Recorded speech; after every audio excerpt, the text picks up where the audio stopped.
Hi, Shanti. Hi, Arjuna. How are you?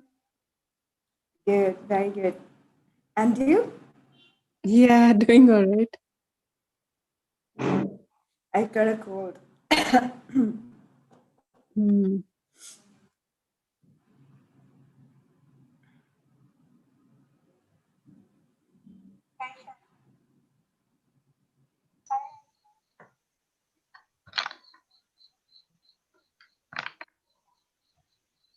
Hi, Shanti. Hi, Shana. Hi, Venerable. How are you? Hi, Venerable.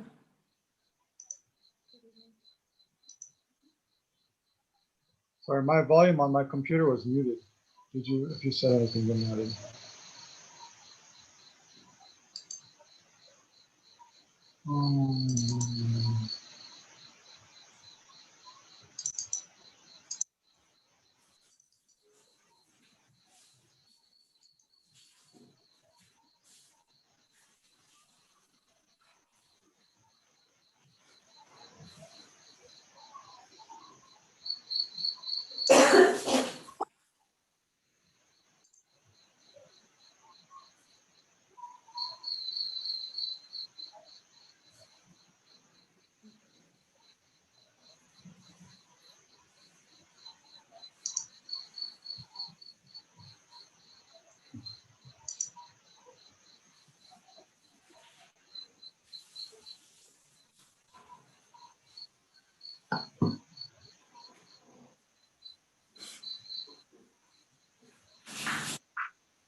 Lexa class, shall we wait till 6:35? We have 4 people on YouTube and 5 here.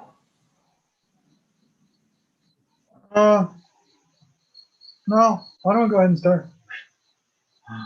Sure. Okay.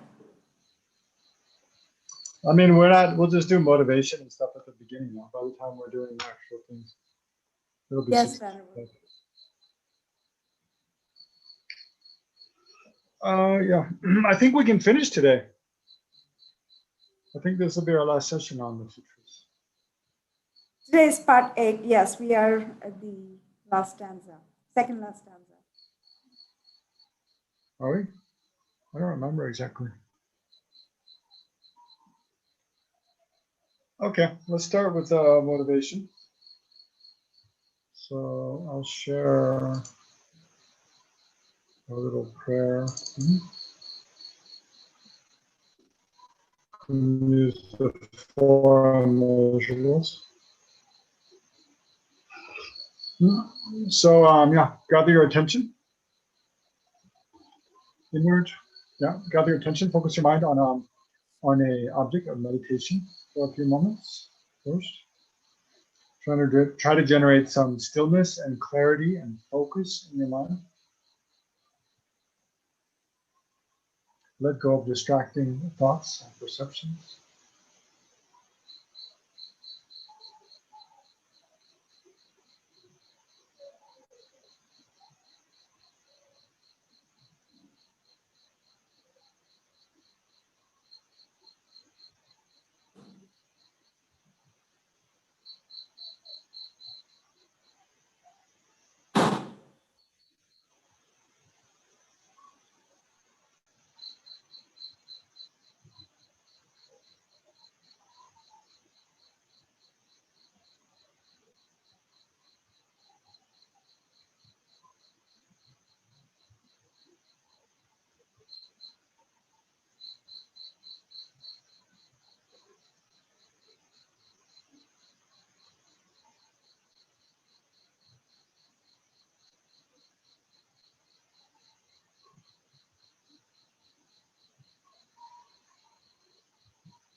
And then visualize yourself as surrounded by all sentient beings, divided into three categories: friends, antagonists, and strangers.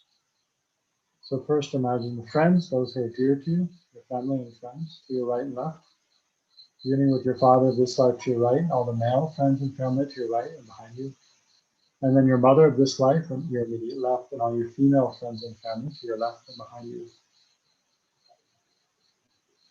So briefly think of them.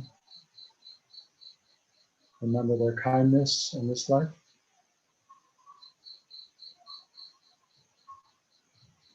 And past lives.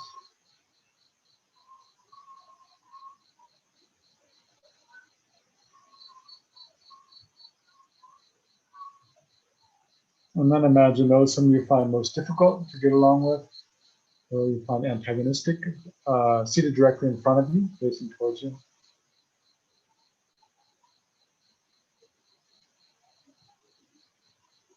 And recognize their kindness in giving you an opportunity to see your own self-cherishing, your selfish, egotistic mind, your potential for anger, and in giving you an opportunity to practice patience and compassion.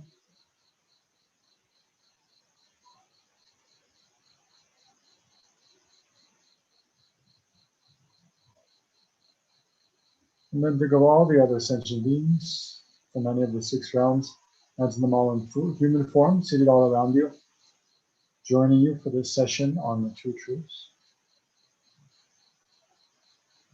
And recognize how you're the same as all these other sentient beings, that in wishing to have happiness and to be free from suffering, and how from countless past lives in samsara, you've been in every kind of relationship with each of these sentient beings. Sometimes friends, sometimes enemies, sometimes strangers.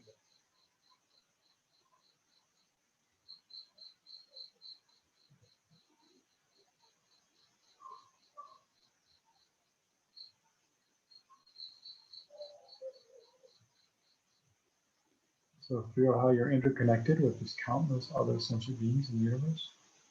In this universe, other universes.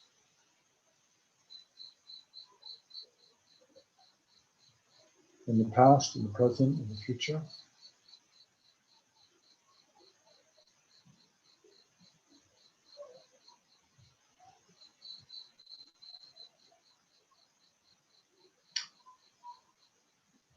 And then finally, briefly reflect on the faults of selfish, self-centered attitude, and the benefits of an altruistic attitude towards other sentient beings.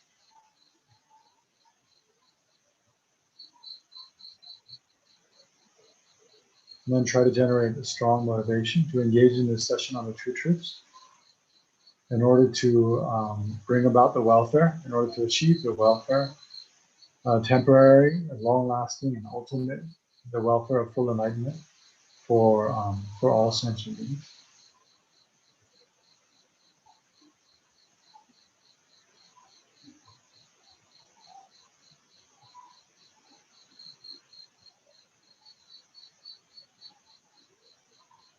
So think of all the different kinds of suffering that sentient beings experience and generate the aspiration that by engaging in this session on the true truths, may I free all sentient beings from suffering.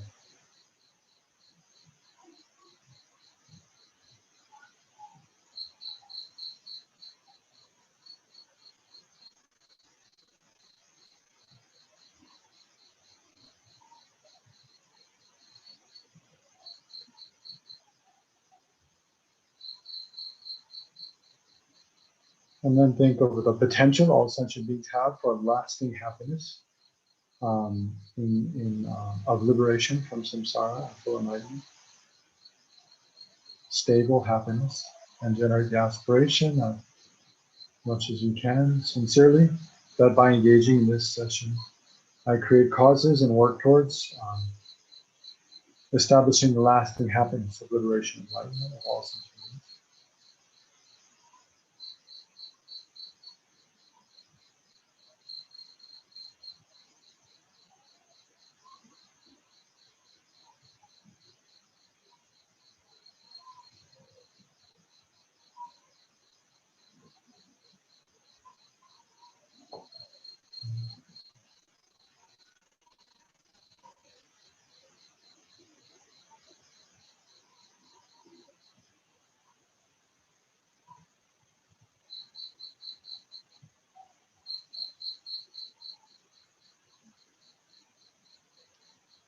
So then we can go for refuge to the Buddha Dharma Sangha by visualizing Shakyamuni Buddha in the space in front of us, recognizing how he embodies the Buddha jewel, the Dharma jewel, the Sangha jewel, and how these three, the Buddha Dharma Sangha, have the power to protect us from the suffering of low realms, protect us and free us from the suffering of samsara, and lead us to the state, us and all sentient beings, to the state of full enlightenment.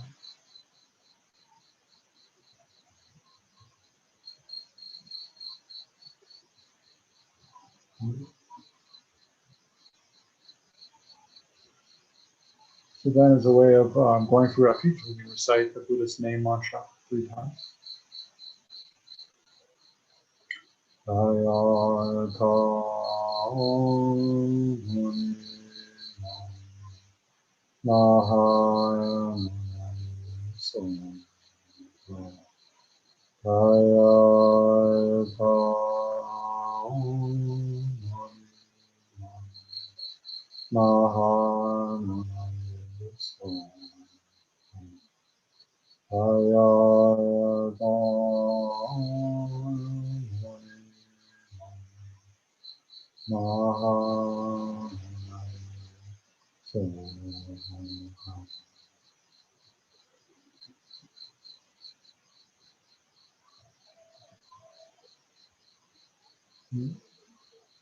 Okay, and then we can start the actual main part of the session.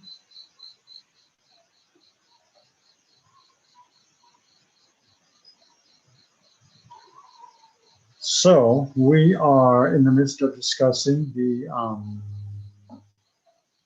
middle way consequentialist school presentation of the two truths. Right, so the two truths, we've gone through the 4 schools. I mean, and now we're on the 5th school that we're discussing, middle way consequentialist school. Yeah. So we went over the definitions already, and then some verses from Chandakirti's work and Entering the Middle Way, describing the two truths in the previous couple sessions. Yeah, so now we'll talk more today about how the two truths are incorporated in a person's practice, and how they're both necessary, how they're mutually dependent upon one another, and how they're both necessary in order, how we need to rely on phenomena that are both conventional truths and ultimate truth in order to achieve full enlightenment. But before I say that, maybe I was thinking one way that's helpful, which I don't think I've explained, to just think about the two truths, just to get a kind of rough understanding of them in terms of the middle way schools, is whether so it's often said, you often come across statements like ultimate truth is true, right? So there's a difference between a truth and something that's true. So ultimate truth is true, whereas conventional truths are always false, right? So there's a difference between something being true and something being false. And it's important to know that distinction. So, yeah. So when we say something is true, what we mean, in this Buddhist philosophical context, especially in the context of the middle way school, yeah, the middle school is the same basic description of or criteria for something being true. For something to be true, it means that it actually exists in the way it appears, right? So there's harmony between the way it appears and the way it exists, right? Whereas for something to be false means that it does not exist in the way it appears. So there's a disharmony between the way something appears and the way it actually exists.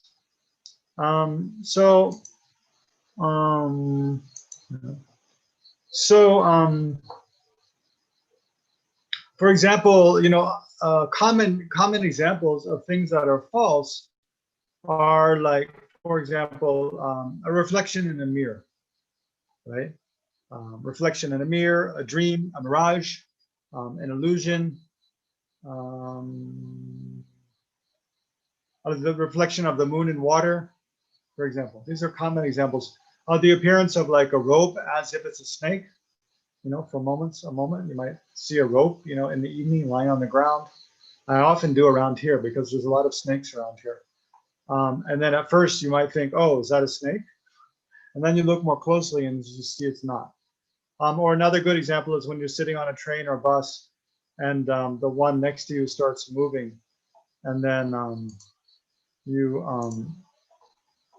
the one next to you starts moving and you feel like yours is moving, right? So yeah, so those, in all those cases, so let's just begin with the reflection, because reflection is probably it's one of the best examples to understand the way the Prasangika school, the consequential school, describes the true truths.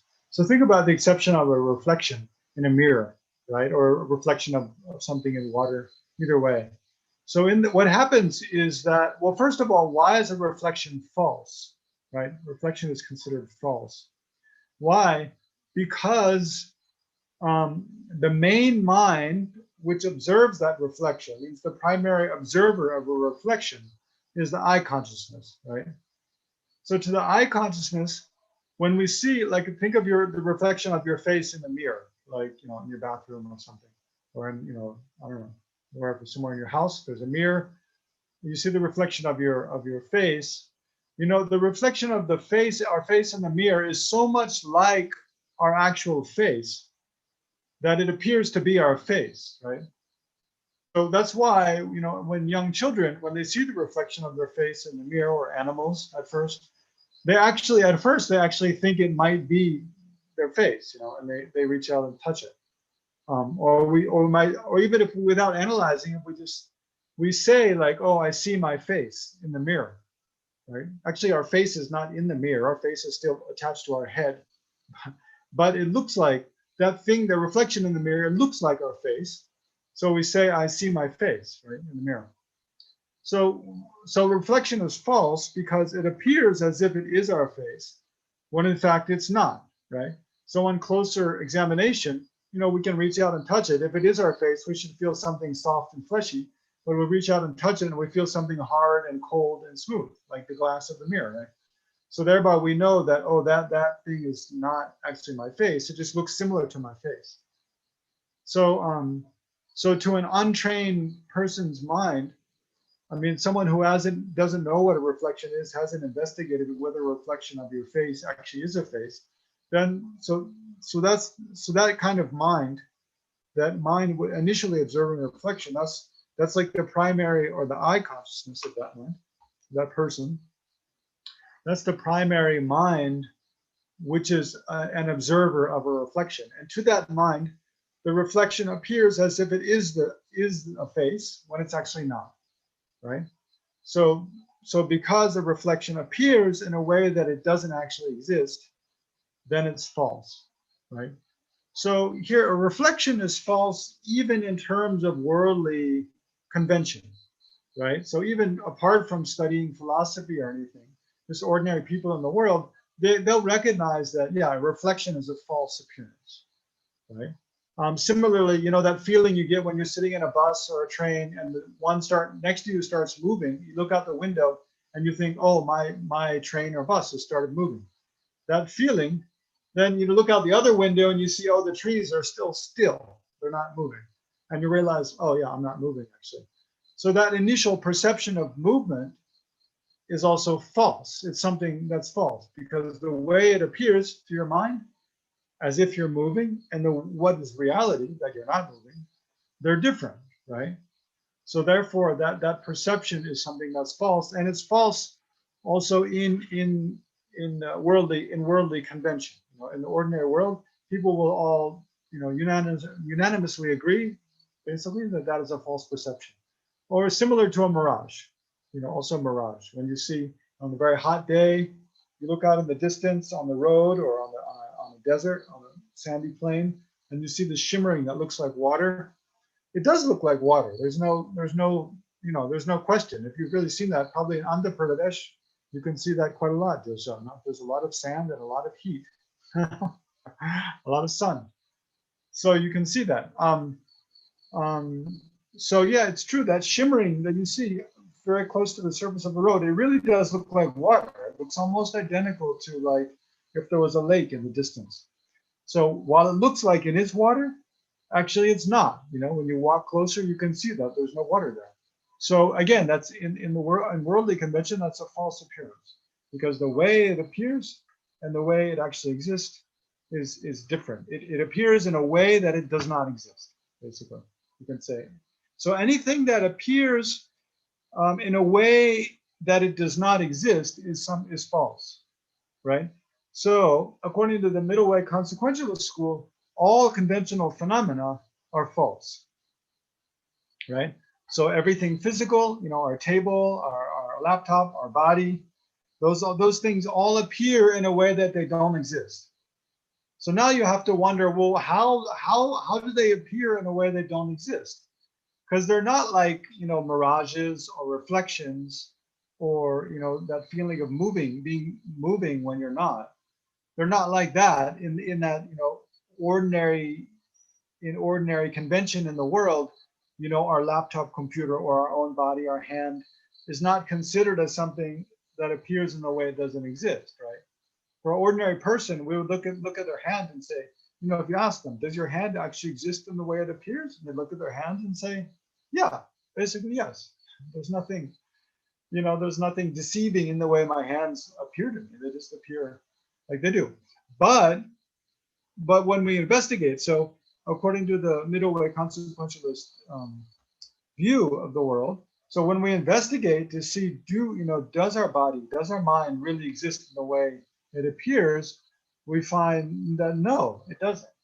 Why? Because our hands and our body and everything basically that appears to us, whether to our sense consciousness or to our mental consciousness, I mean, all the conventional phenomena, which is most things in the world, right?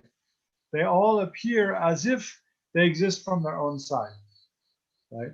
As if they exist by not depending upon their parts and causes and conditions and imputation from the side of our mind, right? So when we look at our hands, does it look like to us like our hands are just something merely imputed upon a collection of parts?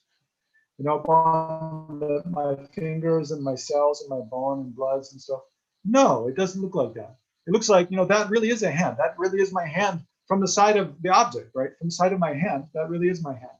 Not, it doesn't look to me like hand is just something imputed upon this collection of parts. But when I investigate to see, well, really, what actually is my hand? You know, all I find is a collection of things, each of which are not my hand. The skin and the, you know, the fingers, the bones, the blood, the veins, the tendons. There's this whole collection of things. And then even the whole collection of things, those things all together, but they're a collection of parts upon which I label hand, and thereby hand exists. You know, otherwise, you know, if you didn't label like that, this could just be considered like the end of our arm, like the down, you know, the outward end of our arm or something. You know, if we didn't have an idea hand, then we wouldn't distinguish like the hand from the rest of the arm. It would just be like, oh yeah, on the end of my arm, there's these 5 long things. And that's just kind of like, you know, the fingers of my arm. If we didn't, but we have this idea that, well, no, the end of your arm, that part where it gets wider at your palm, from there it's called this other thing, the hand, right? So the hand is actually, it exists as a concept that we create. You know, think about, I mean, another example to help see how things really do exist independence upon our concepts is to think about colors. Like, you know, in different countries, in different societies, when we talk about blue, for example, people mean different things. You know, they might have the same word, basically, blue, you know, blue in English, or I don't know, blue, I don't know how you say it in Hindi or Kannada. In Tibetan, I know you say ngopo. I mean, ngopo is a translation of blue, right, in Tibetan. But Tibetans use blue to, I mean, there's some overlap with what, you know, in English, when you say blue, what you mean by this range of colors. You know, purple, like purple is not blue, right? It's near blue, but it's not blue exactly. It has more, I think, red in it, right? It's like blue and red mixed. You get purple. and then also like, well, and then of course like black, right? But then the Tibetan term for blue, like mobile, you use it also for almost something that's almost like black or very dark gray. Actually gray, they call that blue. Like, and I don't know if you watched His Holiness teachings on Essence of Eloquence the other day. Anyway, you'll notice the Chinese monks, the audience was these Taiwanese monks and nuns. So the Taiwanese monks, the robes they wear are very like, they have a lot of gray robes. They wear long sleeves that are like, not especially dark gray, just kind of average gray. But my Tibetan friends, I was talking to them about the robes that the monks were wearing, and they call that mobile. They call that blue, right? In English, there's no way that's blue. That's totally not blue. That's gray, right? But yeah, actually, there was a scientist from Russia. Actually, she works and teaches in the U.S., but she's Russian, and she was here at the monastery a few years ago talking about different cultures, how our concepts shape our view of things. And she was talking about this phenomena a lot. That's how I started thinking of it more. How you have basic societies, the range of colors that word refers to is very different, right? It can be very different. Yeah. Another example. I mean, just because we have time, I can talk about another example. I guess an interesting example she gave was like how people think about how they relate their idea about time, and a linear sequence of things through time to space, right? So for example, think this is one experiment she did. Imagine you have 4 photographs of an apple being eaten, right? So in the first photograph, you have a whole apple. In the second photograph, you have an apple with 1 bite taken out of it. In this third photograph, you have an apple that's been half eaten. And in the fourth photograph, you have just the core of the apple that's left after it's all been eaten, right? So you have 4 photographs showing a sequence in time, like this, 4 photographs showing an apple being eaten from, the first one where it's whole to 1 bite out of it, half of it's gone, and then basically the whole thing's gone, right? So then she takes these 4 photos and give someone these individual like cards, each 4 cards, each card has one of these photos on it, and then ask people like on a piece of paper, like an A4 sized piece of paper, to put those photos in order, right? So people who write like we do in English and Hindi, I think, we write from beginning on the left side of the page, and then we write going to the right side of the page. So people who write a language that you write like that, from the left to the right with your right hand, they'll put the first photo on the far left, and then the photo with 1 bite taken out of the apple next to that, and then the photo of the core will be on the far right. So the thinking of the sequence in time, in space, they'll begin that on the left, and it moves to the right. So they think of time as moving from the left to the right, in the space in front of them. They think of that time moving that way. Although of course it doesn't actually, but that's because they write that way. That's how they spatially orient time as moving from left to right. Whereas you take people who, they use a language where they write in the opposite direction. Like I believe Urdu, no? Josha, do you know? Urdu, you write from the right to the left, right? Yeah, they'll put the cards in the opposite order, right? So the first card, that is the whole apple, they'll put on the right side of the page. And then the last card, they'll put it on the left side of the page, right? Because that's how they think of time moving, right? Because as you write, time is passing. So they'll think of time moving from the right to the left, right? So it's totally, but it's not that it's really one way or the other. It's just a way of association. So it's the same with colors, and it's even the same. This came from with like objects. Like what is an object? Basically, the world doesn't have it's kind of like, boundaries between countries. Like, where is the boundary between India and Pakistan? Well, it's something that people have just made up, and then we build up things to demarcate that. We put markers and put walls and roads and signs and things to show. But if you take all those signs and markers and fences and things away, there is no actual, from the side of the land, there's no actual boundary. It's just something we've made up, right? So it kind of like with most objects in the world, actually objects are interrelated with one another. And actually there is no kind of objective demarcation between them. Another example I find very helpful is to analyze like what our body actually is. It's strange, like every day we eat, so it means like we take something that's not part of our body, like the food that we're about to eat, and then we eat it, and that food becomes part of our body, right? And then other things that were part of our body, like food that we've eaten before, or even like dead cells, and dead skin. Every day we have dead skin or hairs that come off. So those things, what did they arise from? They arose from the food we ate. They became skin or hair or cells, and then those died, and then they fell off of our body, and they became part of the environment again, right? So things from the environment, plants, they grow, and then we take the fruit or the grains or whatever, and then we cook it and we eat it. So the external environment, it becomes part of our body. Our body becomes part of the external environment again. I always remember in college, a friend told me that who was studying biology. She told me every 7 years, on average, every 7 years, all of the cells in a person's body die and are replaced.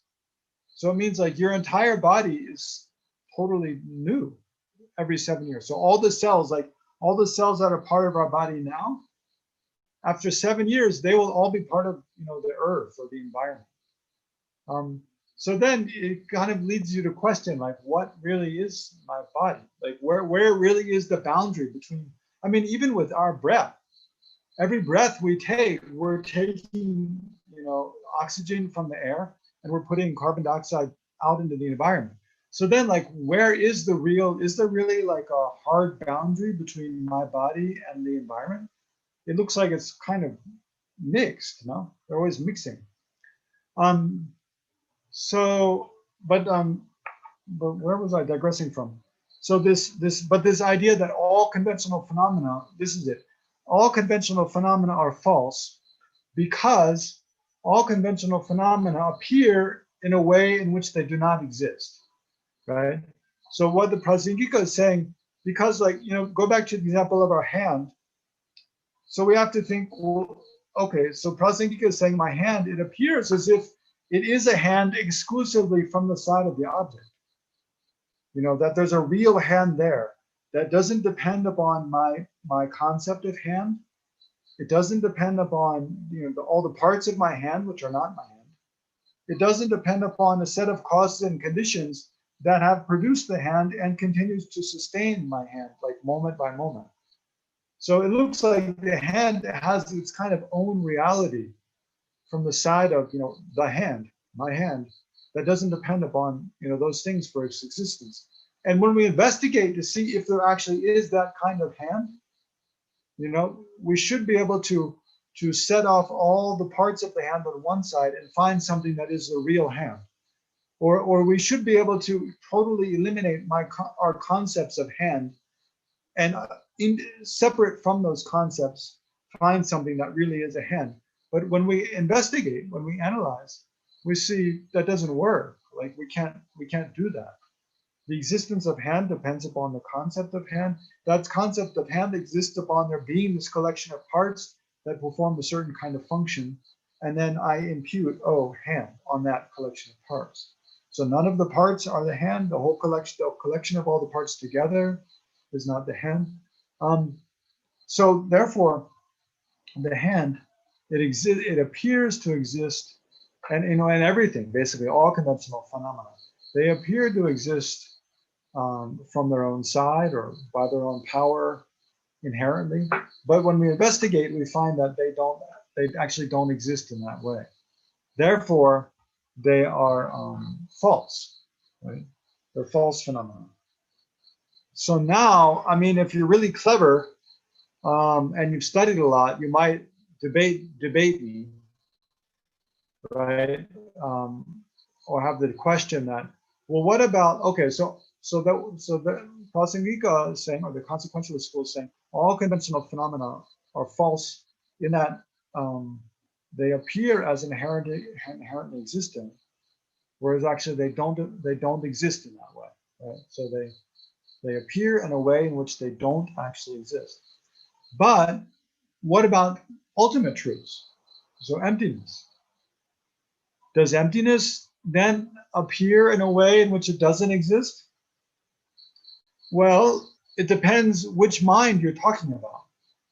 So remember, we have a conceptual consciousness realizing emptiness, and we have direct perceivers realizing emptiness. Not we, I mean, in general, people do, right? Right? There are direct perceivers, like yogis, on the path of seeing and upwards. There are, yogis, Arya beings who directly realize emptiness. So they have direct perceivers realizing emptiness. So how does emptiness appear to those two different kinds of mind? A conceptual consciousness apprehending emptiness and direct perceiver apprehending emptiness. Does emptiness appear in the way it actually exists to those two kinds of minds? Well, in one case, yes, and the other case, no, right? So what's the no case first? For a conceptual consciousness apprehending emptiness, so we have it's called inferential cognizer. An inferential cognizer realizing emptiness, so it means it realizes emptiness through the power of inference or independence upon a valid sign, through logic and reasoning, right? So when we use logic and reasoning, those are we use concepts to mentally investigate emptiness, and then we come to a realization of emptiness, which is conceptual cognizer, right? So I mean, Shanti, you can leave his video on as long as he's not like moving around all over the place, doing all kinds of strange things.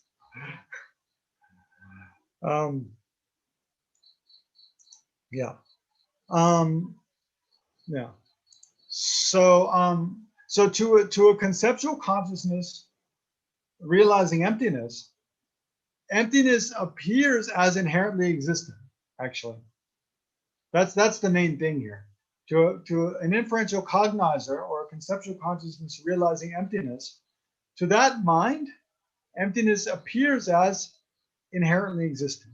Emptiness appears as if it exists from its own side.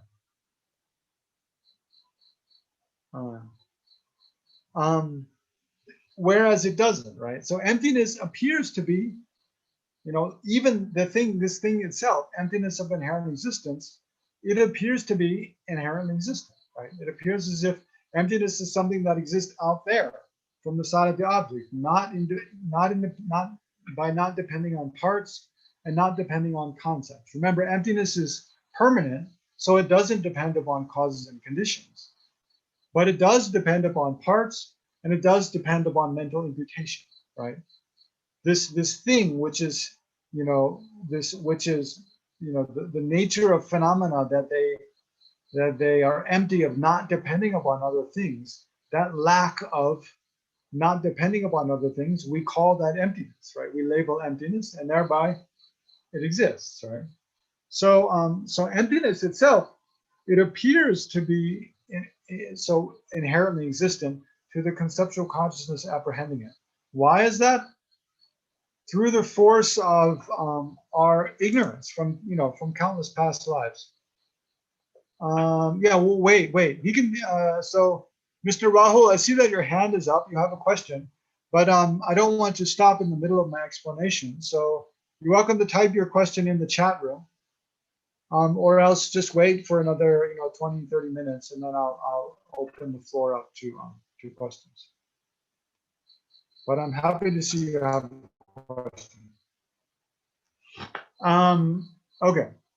So yeah, so even ultimate truth or emptiness, it appears in a way that it does not exist to the conceptual mind apprehending. But so here the key thing is, the conceptual mind apprehending emptiness is not the primary observer of emptiness. It's not the best observer of emptiness. The best observer of emptiness is the direct perception, right? The non-conceptual mind. So this is what I was saying in an Arya being, from the path of seeing, from the path of seeing up, right? So on the path of seeing initially, and then on the path of meditation, on the path of no more learning, of course, then a yogi or an Arya being, they have direct perceivers apprehending emptiness, right? So to that direct perceiver apprehending emptiness, there's no appearance of inherent existence, right? So therefore, we say that emptiness or ultimate truth, it's true. Why? Because it actually appears, because it actually exists in the way it appears, right? So ultimate truth is a true phenomena because it exists in the way it appears. But we have to distinguish, well, for which mind? Which kind of mind? For the primary mind that realizes emptiness. What is the primary mind that realizes emptiness? It's called a yogic direct perceiver, right? Yogic direct perceiver. So it's a direct perceiver. It's a non-conceptual mind consciousness in the mind of someone on the path of seeing upwards. So to that mind, emptiness appears as empty of inherent existence, right? It doesn't appear as if it inherently exists. It appears free from inherent existence, right? Which is what it actually is, right? So, yeah, so that's why emptiness is true, because it appears in the way it exists. To which mind? To a yogic direct perceiver. All other phenomena, other than emptiness, or all conventional phenomena, you might say, they're all false. Why? Because they appear in a way in which they don't actually exist. They have a false appearance. So what is the false way they appear? Well, for ordinary things, like our hand, our body, our computers, what is the primary consciousness that experiences my hand? Probably my eye consciousness, the sense consciousness. To my eyes, it appears as to the eye sense consciousness, according to the consequentialist school, that my hand appears as if it's truly existent, appears to exist from its own side. And it does not exist in that way. Therefore, it appears in a way and it does not exist. And then, of course, things that are considered false appearances in ordinary convention, like mirages and mirrors and so forth, and reflections and mirages, and the feeling of moving when you're not moving, those things, of course, are false. Right? Okay, so it's important to understand the fact that all conventional phenomena are false, and all ultimate truths are true. Right? So, okay, now, finally, after my huge, long kind of introduction, let's look at the final kind of some verses here.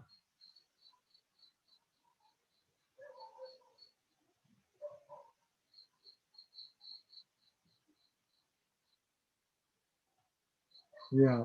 So this kind of what I've been saying, it kind of relates to this verse, which I know I already explained before, but it's good to just glance at it again. Let me blow it up a little bigger for you all. Because delusion obscures the true nature. So this is talking about what is a conventional truth. Because delusion obscures the true nature, it is a concealer.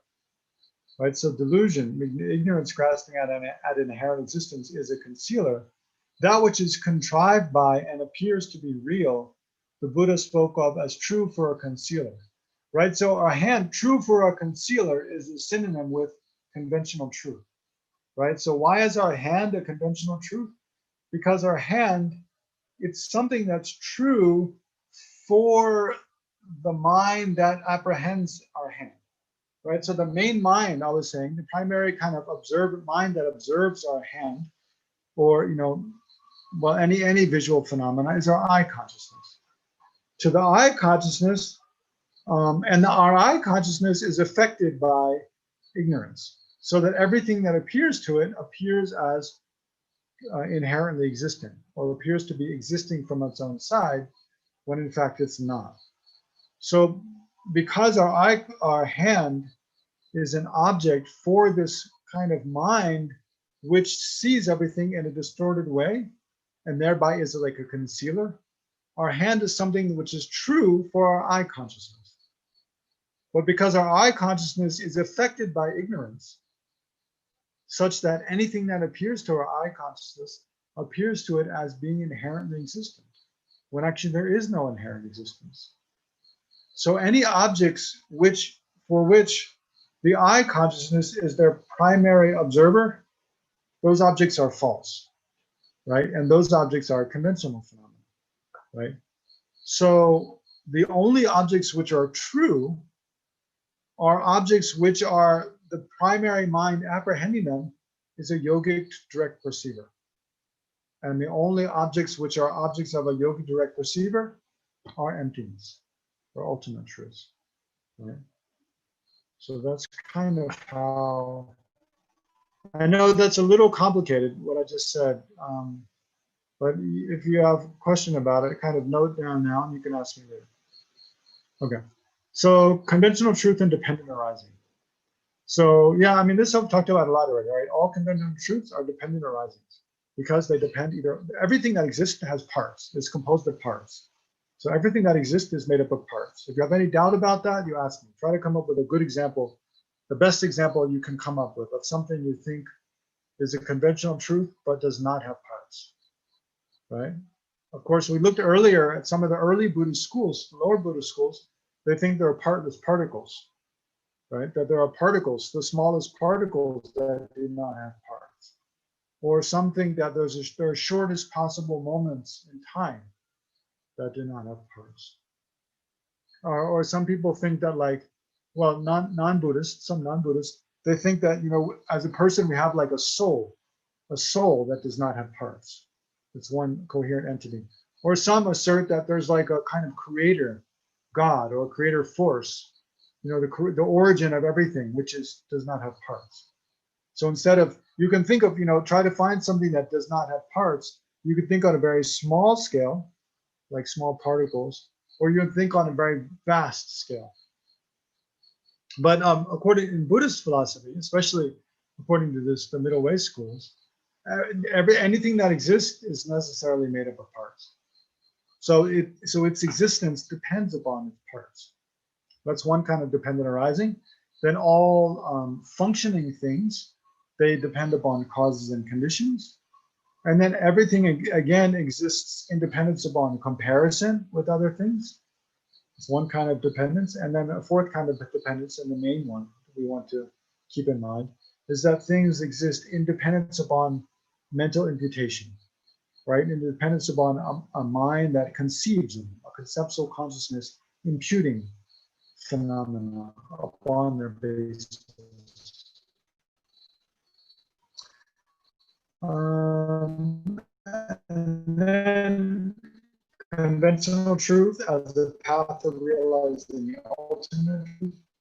So I think this is where I ended last time by explaining this. There's end, those who fail to know the distinction between conceptualization, right? So here the means like the method side of the path. So think about, in order to realize emptiness, do you need other conditions, to realize emptiness, to know the ultimate truth, emptiness? What do you need? Well, you need to have a good sleep. If you're tired, you won't be able to understand what in the world people are talking about when they talk about emptiness. You need books. You need a physical body, to be able to listen and contemplate. You need to think about other things other than emptiness itself. We need to purify our obscurations and accumulate merit.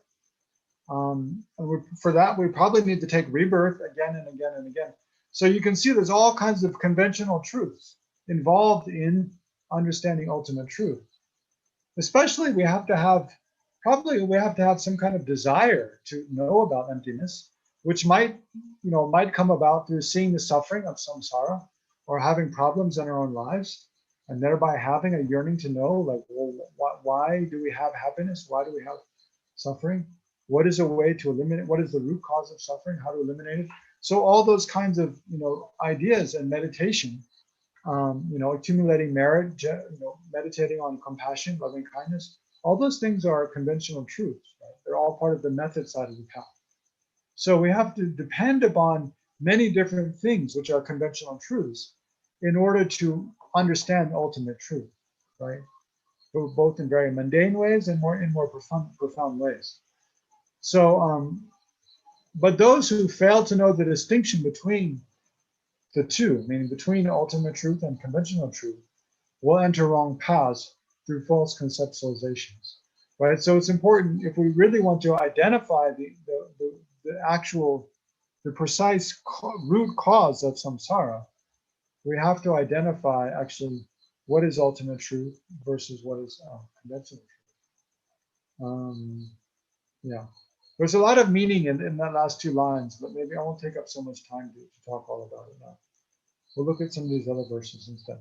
So ultimate truth and dependent arising are mutually affirming, right? So when we're talking about ultimate truth, that nothing, everything is empty of inherent existence. Everything is empty of existing from its own side, or everything is empty of existing by the force of its own entity or under its own power. There's a big danger of falling into the nihilistic view that nothing actually exists, that everything we see is just an illusion, and it actually nothing exists at all whatsoever. So it's the understanding of dependent arising that helps to counteract that tendency to fall into nihilism. I should probably show me. Sometimes I forget when I'm sharing my screen and when I'm actually on the screen talking. So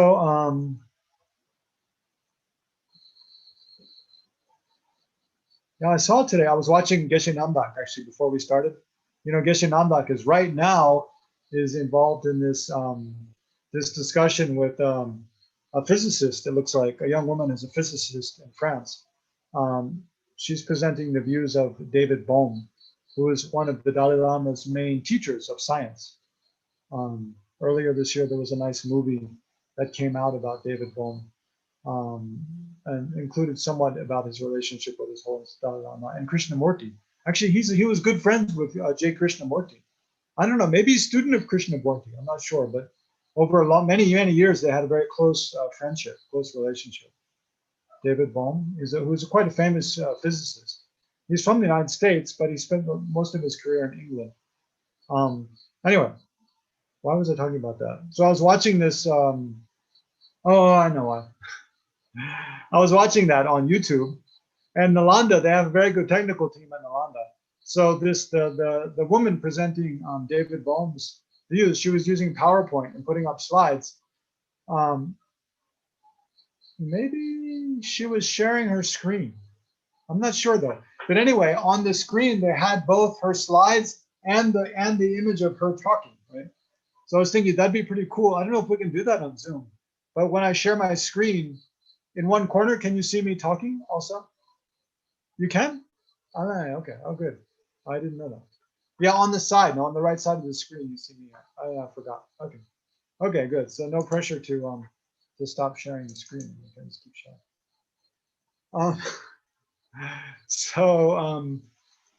Yeah. Okay.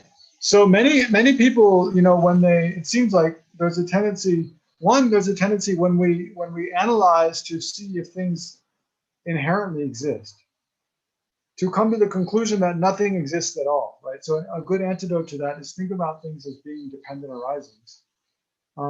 But then even if we see that conventional phenomena are dependent arising, there's a tendency to think that emptiness itself is inherently existent, right? Because emptiness, or because ultimate truth, because that is the most fundamental nature of reality, that must be inherently existent. that must be something that exists without depending upon anything else from its own side. And thereby it provides a stable basis for everything else to exist, right? It's kind of like, because we live on Earth, even though we might know that like the plants and the trees and, houses and even mountains, when we see big earthquakes or, landslides, even mountains, they're not stable. They crumble and fall. Buildings, definitely. Humans, of course, we grow and then we die. Plants also, they grow and then they die. But we feel like, the earth that we live on, the ground, the planet Earth and the ground that we live on, that is stable. That will never go away. Of course, now we know that actually that's not the case. The Earth wasn't always here. In the future, it won't always be here. But we have a sense that, for things to exist, there must be some very stable basis for them to exist on, right? And that basis, we tend to think that very stable basis upon which things exist, it must be, inherently existent. It must exist through its own power without depending upon anything else. And therefore it is a stable basis, right? There's a sense that if something exists by depending upon other things, then it's not stable, right? Because if those other things collapse, like two sticks leaning up against each other, they're not stable, right? Because if you take away one, then the other one falls down. So there's a sense that everything is like that, that things that their existence depends upon something else. It's like these two sticks. It's not stable because if one goes, the other also goes. So there's a sense that there must be some stable ground that is the basis for the existence of everything. Therefore, when people meditate on emptiness, the emptiness of inherent existence, and then they discover that, oh yeah, actually everything is empty of inherent existence. Even they realize that there's a tendency to grasp at emptiness being emptiness itself having inherent existence, right? Emptiness itself not depending upon anything else, right? So that's why it's important to look at how, another way to say that is that ultimate truth itself, because it is the most fundamental, most basic nature of all phenomena, that ultimate truth itself is inherently existent. That ultimate truth existing in the way it does, it does not depend upon anything else. It just is the reality of the way things are from its own side, right? From the side of the object. So therefore, in order to refute that kind of grasping at the inherent existence of emptiness or of ultimate truth, it's important to look at how emptiness and ultimate truth themselves, they depend upon other things for their existence, right? So how is that? So that's what's explained in this verse. Whatever is dependently arisen, that is explained to be emptiness, or means to be empty of inherent existence, right? So remember, go back to our easy examples, like my hand. It is the dependent arising. It depends upon causes and conditions. It depends upon parts, and it depends upon mental imputation. Therefore, it's empty of inherent existence. That's easy. That's what we talk about all the time. That's what we commonly talk about. So that's all that's saying. Whatever is dependently arisen, that is explained to be emptiness or empty of inherent existence.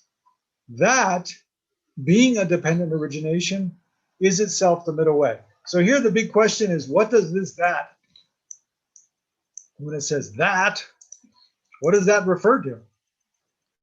This is very common in ancient Indian texts. I don't know. Maybe you Indians can discuss it and tell me, like, why did ancient Indian authors write this way? Because I find it so frustrating. There's a lot of like this and that, but it's not clear like what those refer to. In the, maybe it's the Tibetan translator's problem. Maybe it's the way the Tibetans translated it. But there's the particles like this, that, it, and it's not clear like what they're referring to.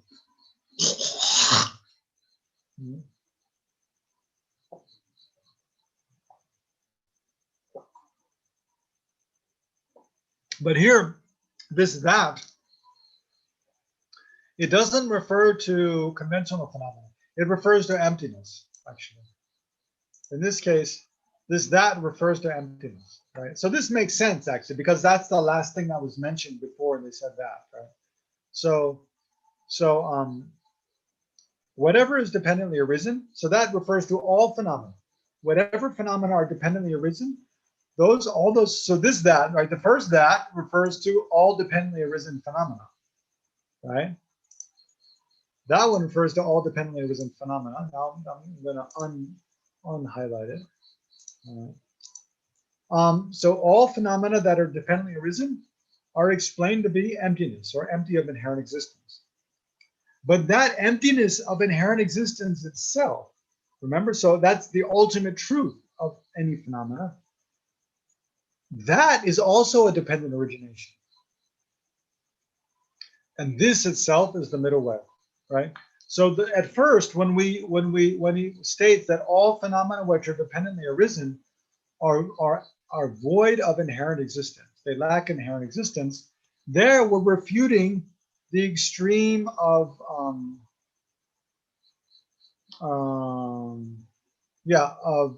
permanence. It's called the extreme of permanence of conventional phenomena, right? But then when that emptiness itself is also a dependent designation, then we're refuting emptiness being inherently existent, right? So it's refuting the extreme of permanence of emptiness. So I need to make this more clear. Like, how is it that emptiness? Well, maybe I'll ask you guys first. Maybe you already have a good answer. How is it that emptiness depends upon is a dependent origination? Maybe. So why don't I take a more concrete example? Like say, like your hand, a person's hand. My hand is empty of inherent existence, right? So there's the hand is it. Hold on, let me. So you can unmute everyone, Shandi. Okay, let's unmute. I want to hear what you guys say. So my hand, first of all, is it an ultimate truth or a conventional truth? Conventional. Yeah, exactly. My hand is a conventional truth.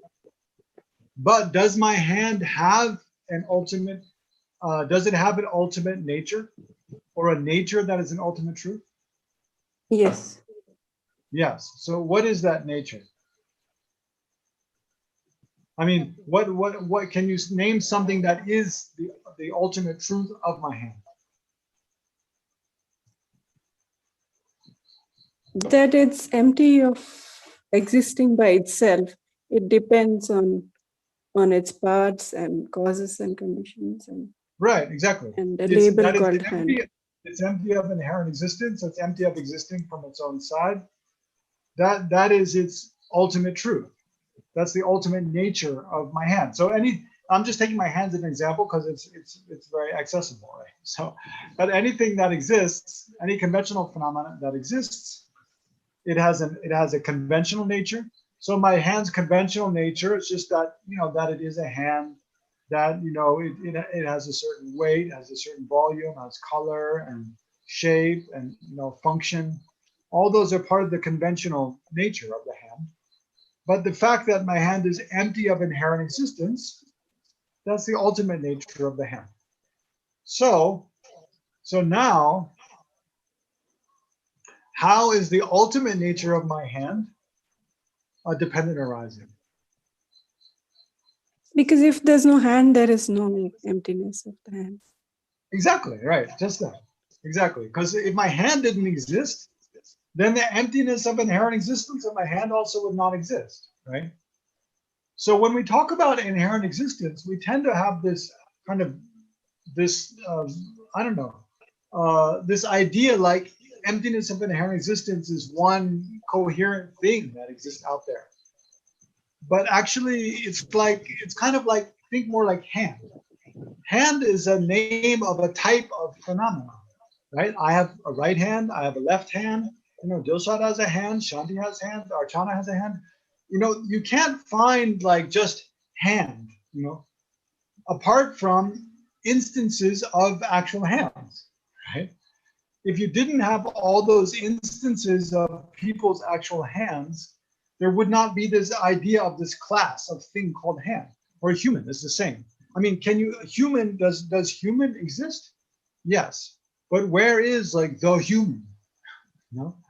There is no such thing, right? Human is just an idea that we have that is like the name of a class of a kind of creature that lives on Earth, or other places. But so all we find when we look for human is instances of specific human beings, right? And on the basis of that, we have the idea of human. So ultimate truth is the same. Ultimate truth, first of all, as a thing, it exists upon its instances. There's the ultimate truth of my hand. There's the ultimate truth of my head. There's the ultimate truth of a building. There's the ultimate truth of cats and dogs. There's everything that exists has an ultimate truth. And that is a property of that thing. Like the emptiness of inherent existence, or the ultimate truth of my hand, is a property of the hand. It exists here together with my hand. It's part of my hand. So ultimate truth, any instance of ultimate truth, it depends upon what's called its basis of emptiness, right? So remember, anything that's an ultimate truth, it's emptiness, right? Emptiness of inherent existence. So every instance of emptiness of inherent existence, it has a basis upon which it depends. So like the emptiness of inherent existence of my hand. I mean, I'm trying to translate this Tibetan term. It's called dongshi. Dongshi in Tibetan, where dong is short for empty, and shi means basis. So literally, I mean, a literal translation is like basis of emptiness, right? Basis for emptiness. So what it means basically is this: like my hand is empty of inherent existence. So there's an emptiness that exists as part of my hand. The basis of that emptiness is my hand. That's all. It's very simple, right? So everything that exists is a basis for its particular emptiness of inherent existence. So again, like my mouse here on my desk, my mouse, it is a basis for its own particular emptiness of inherent existence. It's the same with like weight. We talk about weight. How much do things weigh? My mouse is a basis for its weight, right? The weight of this mouse is a property of the mouse. It doesn't exist. Its existence depends upon the mouse. It doesn't exist as something separate, right? The weight, my hand has a weight. The weight, my hand is a basis for its weight. Its weight is a property of the hand. So in that way, you can see how every instance of ultimate truth, it depends upon other phenomena for it to exist. And for the most part, it depends upon conventional truths to exist, right? I mean, the one thing why I hesitate a little bit, the one question that comes up is, what about the emptiness of emptiness, right? Emptiness itself is empty of inherent existence. So does emptiness of emptiness, its basis for emptiness is also emptiness, right? So that one, its basis is not a conventional truth. But, in the larger picture, even, emptiness in general, it is something that's imputed by concepts, right? So therefore, it depends upon concepts. Concepts are conventional truths. So in that way, also, it depends upon, all instances of ultimate truth depend upon conventional truth, because they depend upon the concepts which impute them, right? They're also just imputed by concepts. So in that way, okay, that's what this paragraph is talking about. I mean, this verse.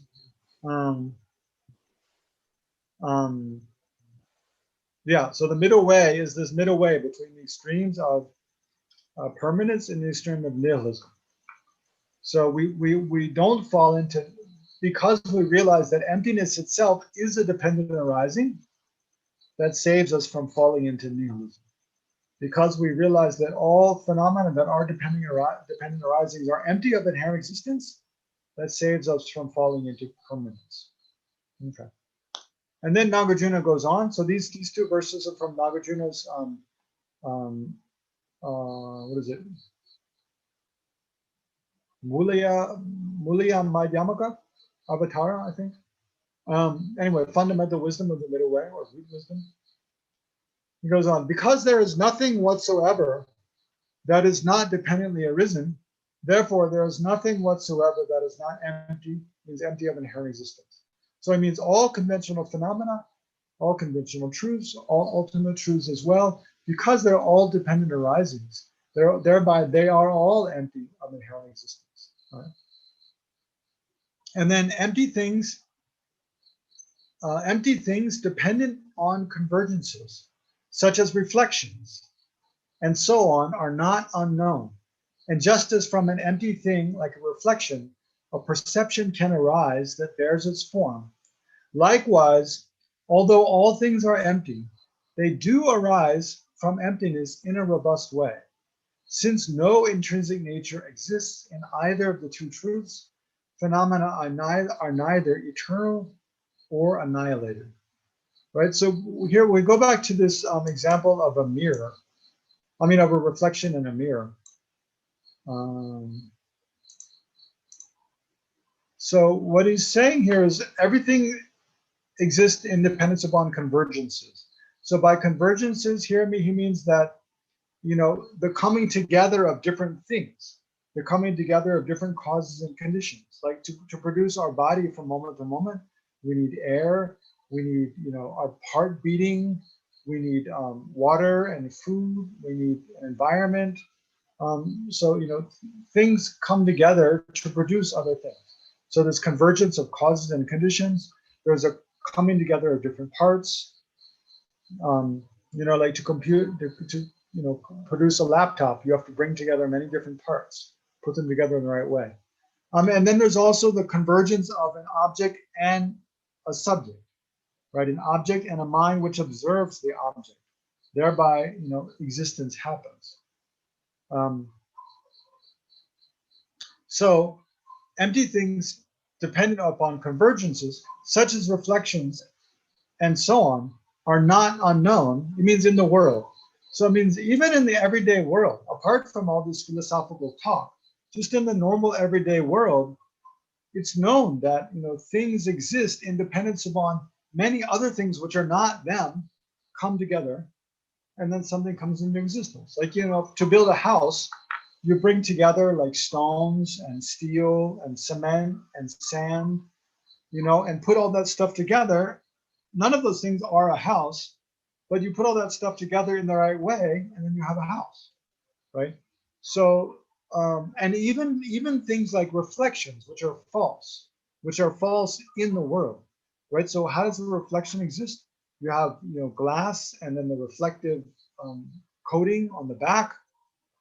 So you have becomes a mirror, and then you have light, and then you have something else in front of the mirror. So when all those conditions come together, a reflection is produced, right? So even though the reflection is false, in the sense that, like the reflection of a face in the mirror, like I was explaining earlier, it appears in a way it doesn't exist. It appears to be an actual face, but in reality, it's not. So even though the reflection exists in dependence upon a convergence of things, and even though the reflection is false in that it appears in a way that it does not exist, still the reflection has the power to produce a perception, right? So it means on the basis of that reflection has the power to produce an I consciousness that sees the reflection, right? So all phenomena are like that. They are,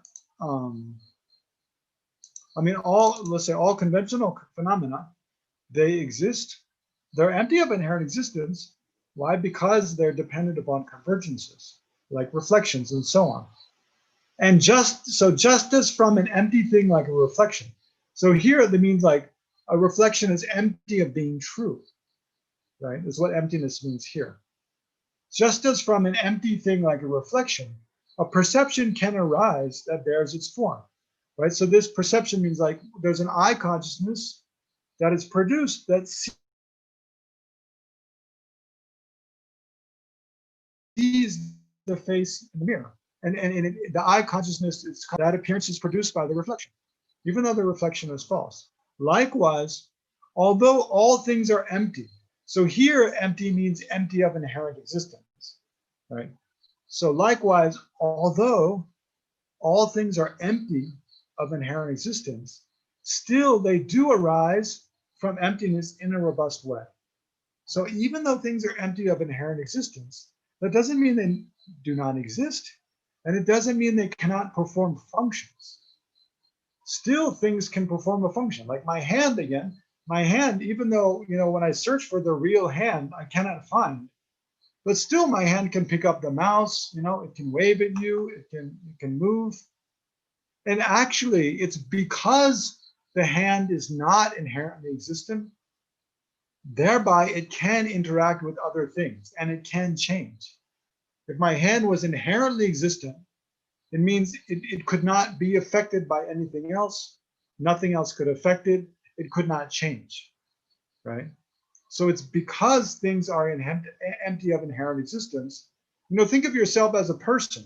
It's because you're not inherently like good or inherently bad, inherently, young or old, inherently happy or sad, that you can have all those experiences. We can change and we can become a worse person. We can change and we can become a better person.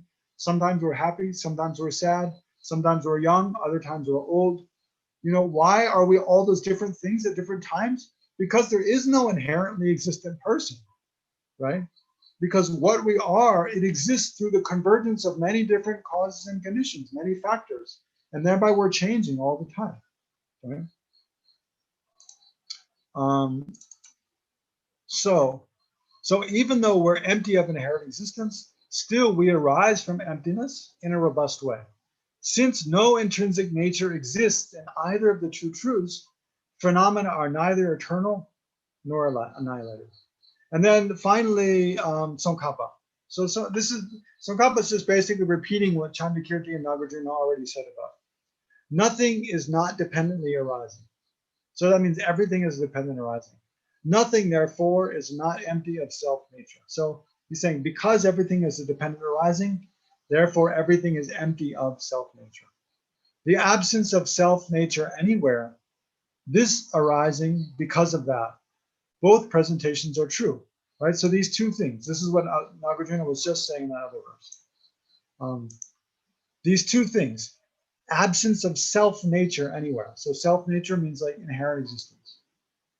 The absence of self-nature anywhere. Nothing has any self-nature whatsoever. Nothing exists from its own side. And yet, this arises because of that.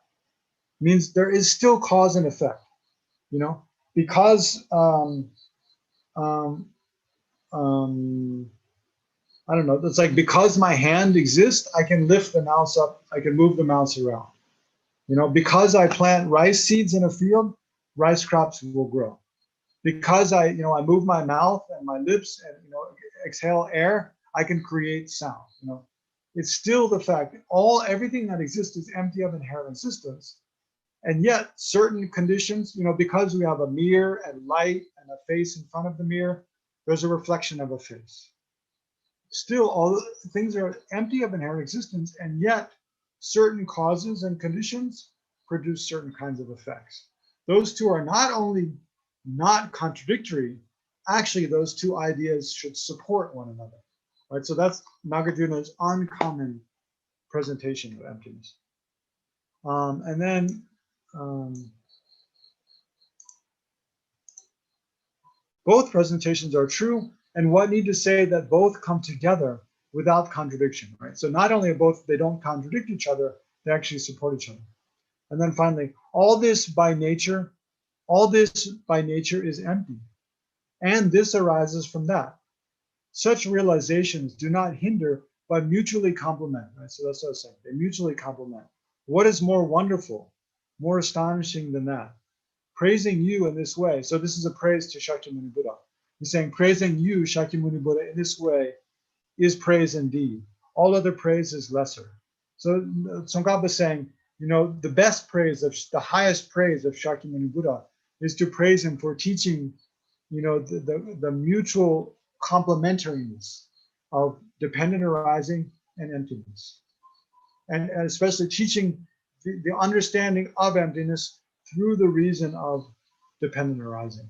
But this is like the most profound thing basically in the world. and the Buddha taught it, and that's why it's, it's the greatest way to praise Buddha. And then finally, this is the last verse we'll look at by Chandikirti. And like a king of swans soaring ahead of other accomplished swans, right? So imagine there's a lot of swans flying through the sky, and there's one that is much better than all the others. He's bigger and more handsome, more beautiful, and flies more quickly, is more powerful, more healthy. So the king of swans soaring ahead of all other accomplished swans, with white wings of conventional and ultimate truths spread wide. Propelled by the powerful winds of virtue, the Bodhisattva would cruise to the excellent far shore, the oceanic qualities of the conquerors. So it means like a Bodhisattva is like this, the swan, which is the foremost of all the swans, cruising through the sky, supported by the two wings of conventional truth and ultimate truth. So His Holiness often mentions this quote, this verse. That's why I put it. So what it means is the Bodhisattva, in order to fly across the ocean of samsara to full enlightenment, we need both the wisdom realizing emptiness, which is the ultimate truth, the wing of ultimate truth, and we need great compassion. We need compassion for other sentient beings. We need generosity, and especially we need bodhicitta, the aspiration to become fully enlightened in order to free all sentient beings from suffering. So that's all conventional truth. That's the method side of the path. So only those two wings conjoined together can carry the swan to the excellent far shore, the oceanic qualities of the conquerors. Means the Buddha's ocean of qualities are only accomplished through a correct understanding of the two truths and using the two truths together. Okay, so swaha. That's the end of the presentation on two truths. So now, if you have any questions, you're welcome to ask. So first, Mr. Rahul, did you have a question?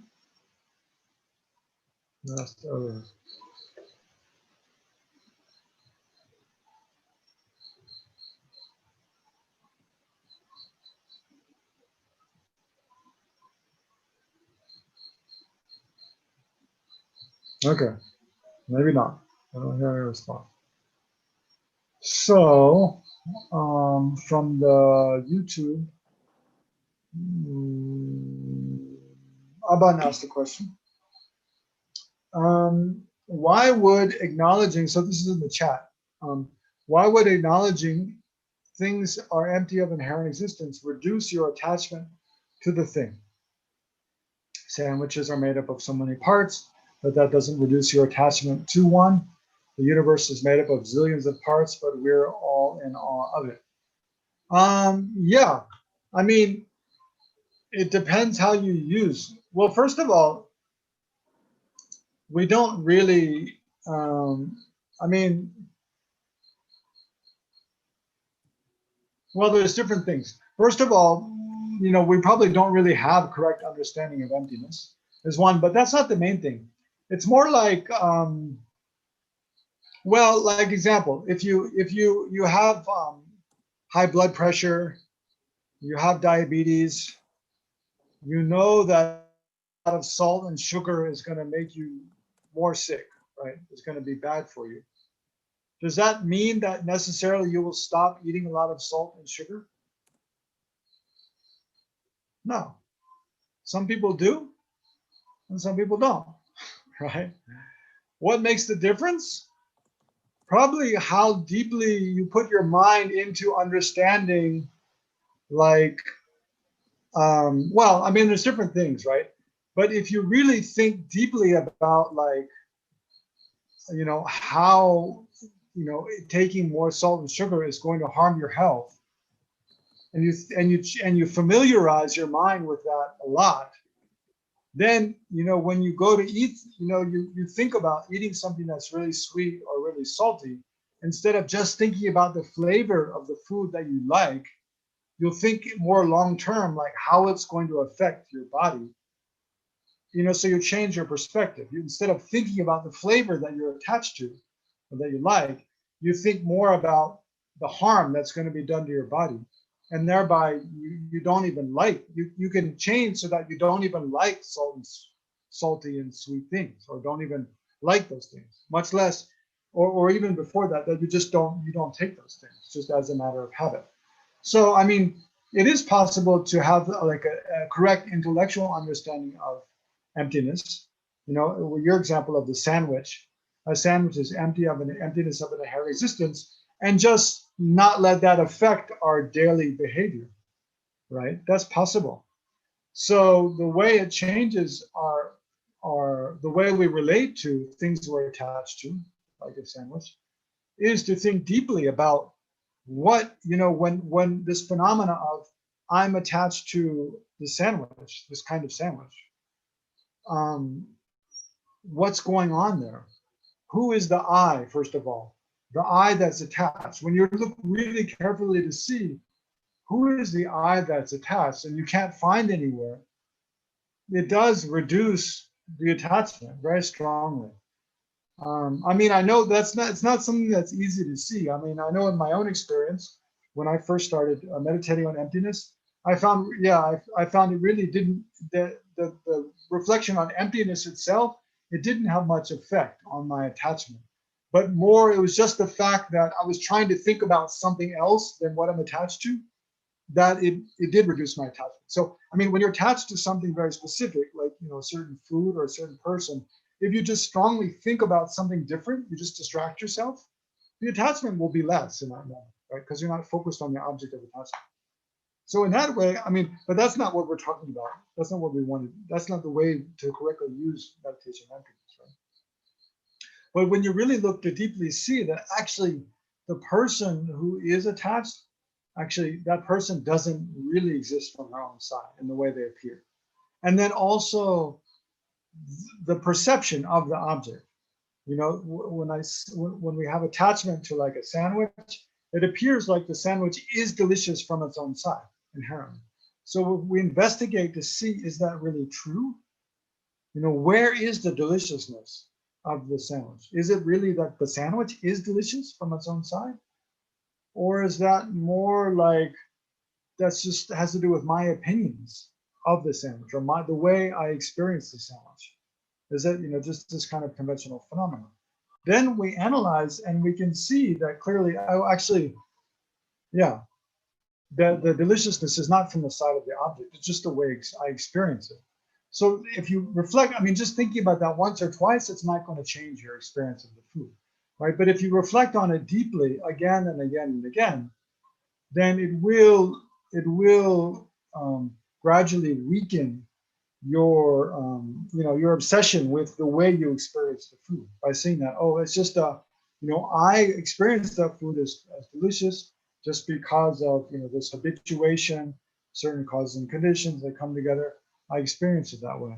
That doesn't mean it also means it doesn't mean you have to stop, you know, eating anything you like, but just you want to try to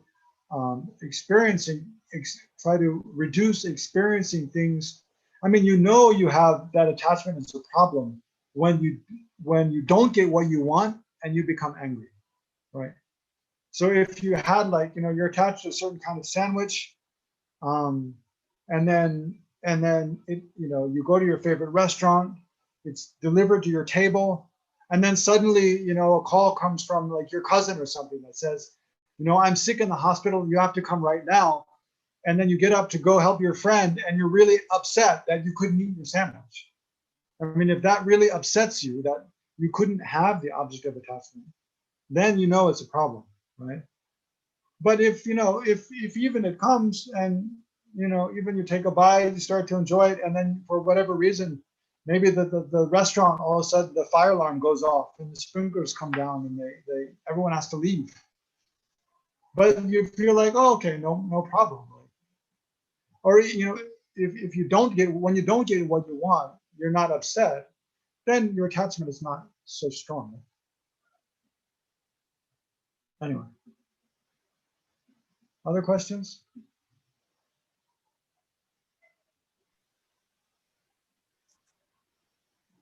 All right, Chana, I think you're unmuted. Can you speak?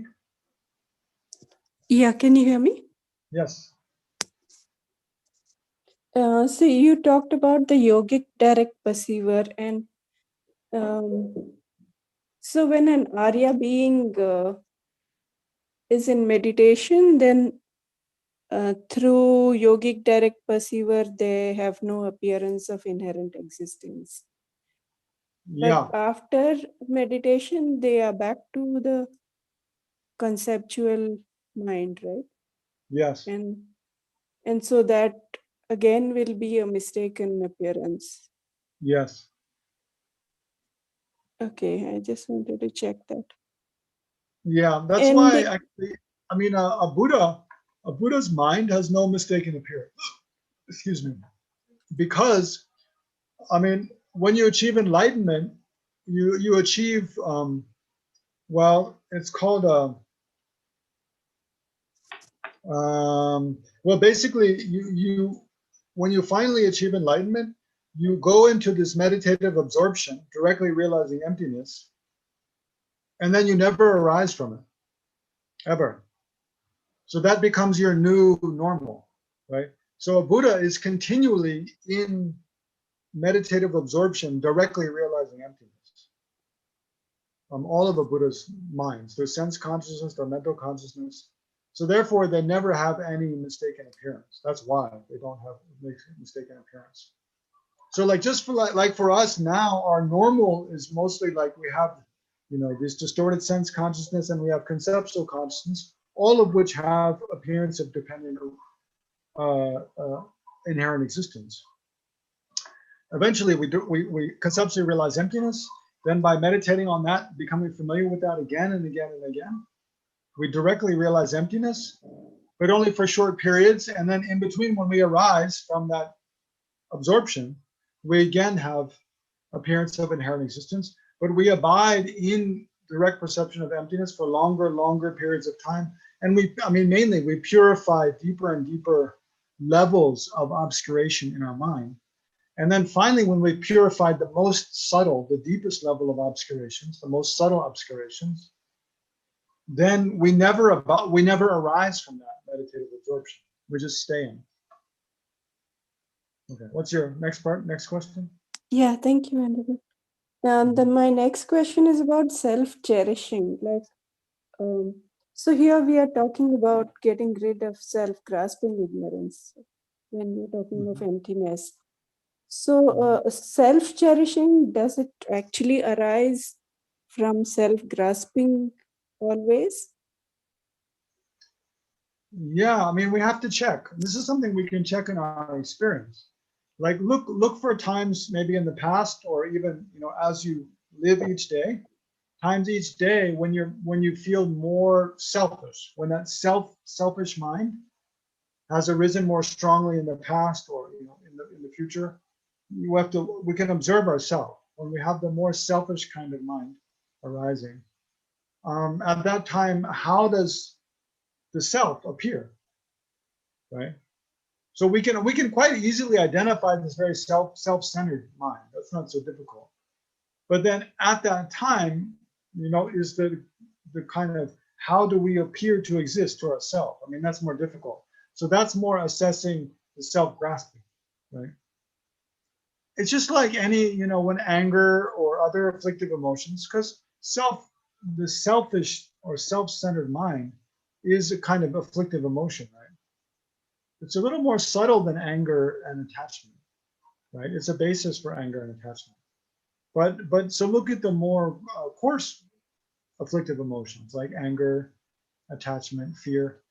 At those times, afflicted fear, afflicted doubt, jealousy. So the stronger, like with anger, the stronger our anger is, I think we can quite clearly see, and you have to check in your own experience, but the stronger the grasping at a truly existent I is. The weaker, the more mild our kind of irritation is, the more mild the grasping at strong grasping at a truly existent I is. Right? So yeah. Whereas, and then so that's one way to think. Look at different kind of qualities of afflictive emotion, being more strong, more coarse, or more weak, more subtle. And especially with regard to your question, this selfish, self-centered, and self-cherishing mind, does it seem to have some correlation with this grasping at it concretely or inherently existent I, or not? In my experience, it looks like yeah, and I don't think I'm just mimicking the words of my teachers. It looks like yeah, there does seem to be a kind of stronger self-grasping. I mean, another way to look at it is think of times when the self-grasping is weaker, you know, like when we have very positive emotions where we feel very connected with others. Like maybe sometimes at a family reunion, or, you know, or maybe at like a protest march or something like that, or sometimes in nature. You know, you climb, you know, go into a forest and just sit there and feel kind of in awe by the beauty of a forest or a lake or something. So these times when we have very positive emotions, or maybe just are, you know, feeling very much in love with another person, like maybe when you have children, or, you know, feel very close to a spouse or something like that. When we feel very closely connected with others or with the environment around us in a very positive way, does it seem like, you know, the sense of self kind of reduces, and we feel like there is no real clear boundary between myself and others. We're all one. We're all part of one thing. It does seem to be that also the case. So thinking about those different kind of experiences helps to kind of define better like what we're talking about when we're talking about the self-grasping. Okay. Thank you, Venerable. Sure. Shanti, you want to say something? No. Okay. I'll take one more question, even though we're a little over time. Rahul Saka, had a that's- question. Who? Rahul had a question. Mr. Rahul Balakrishnan? Yeah, I know. Balakrishnan had raised his hand. Yeah, that was a long time ago.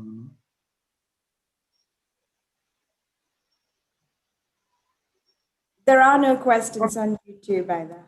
I see. Okay. Everyone's hiding their questions. Okay, then let's dedicate. Yeah, so this is the last session on the two truths. I don't know what's next. We haven't made any plan yet for next week.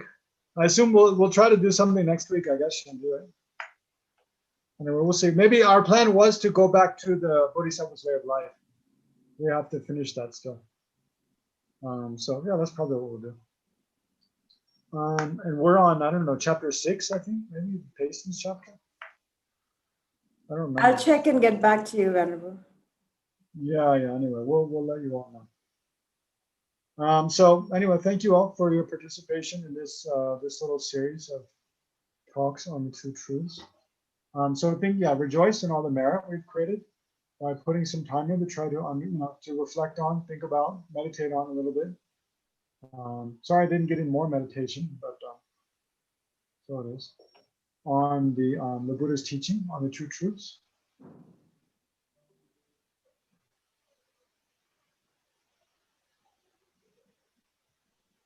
So I think in all of our past lives, past lives of all other sentient beings, is extremely rare opportunity. Just to take rebirth as a human is extremely rare. And then to, you know, to have some interest in Buddha's teachings is extremely rare. And then within that, to try to study this, you know, quite difficult presentation of conventional truth and ultimate truth is extremely rare. You know, even just to try to understand it is extremely rare. So how wonderful and extremely beneficial, right? Because until we correctly understand the true truths, we cannot be free from samsara. It's impossible.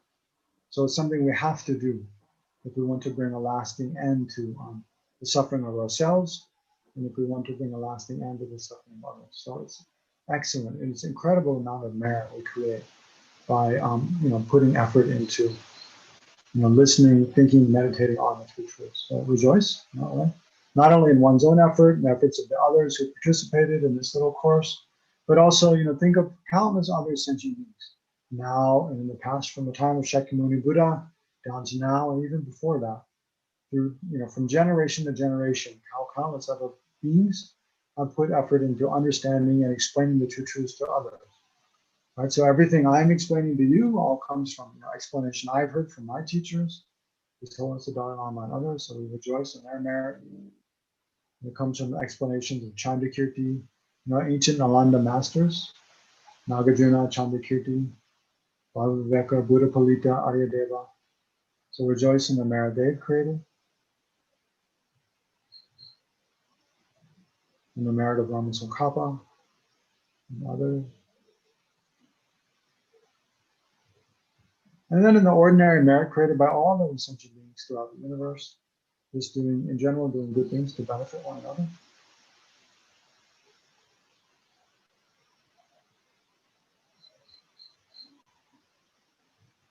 So all this merit amassed together, then we,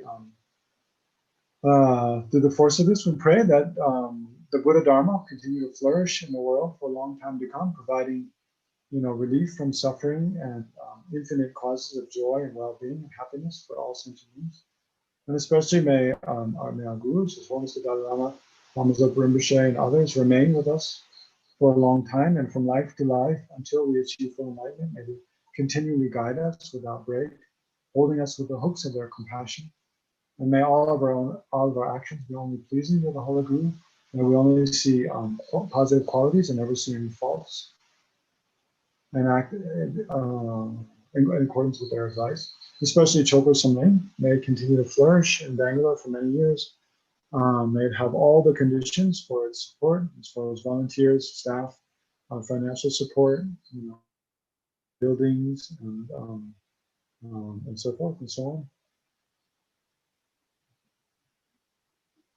on. And may Chopo Samling especially be able to quickly attain a new premises, its own property and building, so we can have more expanded facilities and offer more programs for people interested in Bangalore.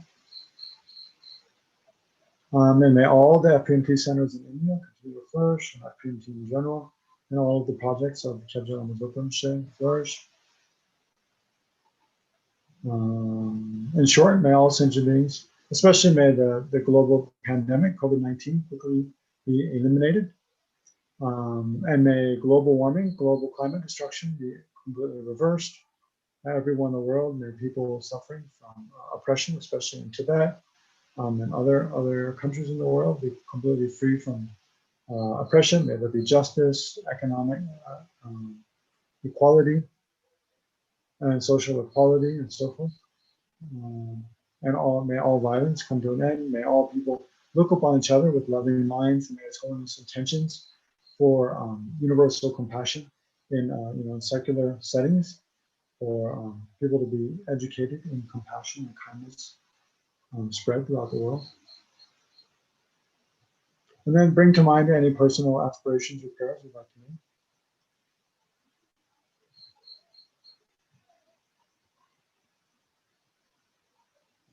So may all those prayers also be accomplished exactly according to the wish. Why don't we read a verse of dedication, at least one at the end.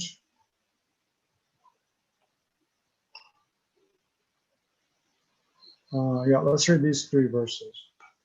And until they pass away from pain, may I also be the source of life for all the realms of varied beings that reach into the ends of space. Just like space and the great elements such as earth, may I always support the life of all the boundless creatures, for as long as space remains and for as long as sentient beings remain. Until then, may I too remain to dispel the miseries of the world. Okay, so thank you all. So we end there. Thank you, Venkat. Sure, you're welcome. Hope to see you again next week. See you. Thank you. Thank you, Venerable, for See leading you the soon series in of Bangalore. profound teachings on two truths Sure, in sure. Buddhism. Thank you very welcome. much. Yeah, thank you, Shanti, for organizing all this. Yeah, and we look forward to organizing more of your teachings. Okay, thank you. Thank you. Bye-bye.